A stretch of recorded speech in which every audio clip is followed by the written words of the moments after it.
Bénissons le Seigneur. Au chapitre 37 du livre d'Ézéchiel, le prophète se trouve dans une vallée remplie d'ossements desséchés. Première chose, pour les Juifs, c'est un lieu impur. Mais c'est l'Esprit du Seigneur qui prend le prophète et le mène là.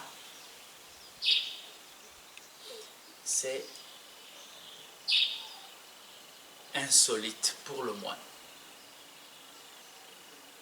Et vient la question, fils d'homme, Ézéchiel 37, verset 3, ces ossements, des ossements desséchés, peuvent-ils revivre? Ces ossements peuvent-ils revivre? Réponse du prophète, Seigneur, c'est toi qui le sais.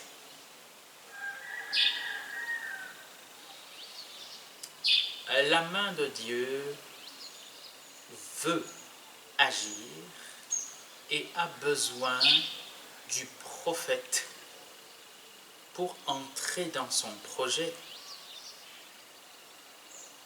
le prendre à cœur, le porter, l'annoncer et éventuellement le proclamer. Prophétise, dit le Seigneur. Et il ne s'agit pas simplement du désir du prophète de voir revivre les personnes à qui appartiennent ces ossements, mais il s'agit d'une annonce de la part du Seigneur. Ainsi parle le Seigneur. Je vais vous recouvrir de chair, de nerfs, de chair. Je vais vous recouvrir de peau et vous vivrez. Vous saurez que je suis le Seigneur. Dans cette intercession,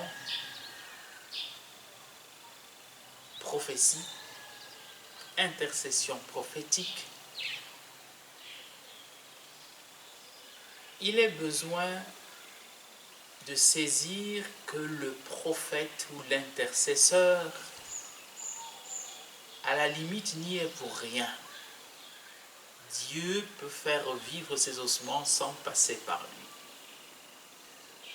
Mais Dieu veut l'annoncer afin que vous sachiez que je suis le Seigneur. Ce n'est pas un fait de hasard, c'est la main puissante de Dieu. Il faudra la reconnaître et ainsi se convertir à celui qui peut toutes choses et qui fait toutes choses merveilleusement.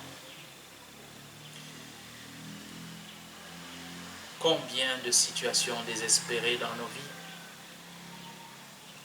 Dans bien de ces situations, le Seigneur voudrait faire revivre les ossements desséchés. Mais trouvera-t-il un prophète? Trouvera-t-il un intercesseur qui soit suffisamment généreux et suffisamment docile à sa parole pour annoncer le projet de Dieu qu'il aura contemplé, discerné, porté dans son cœur? Me voici, Seigneur, envoie-moi.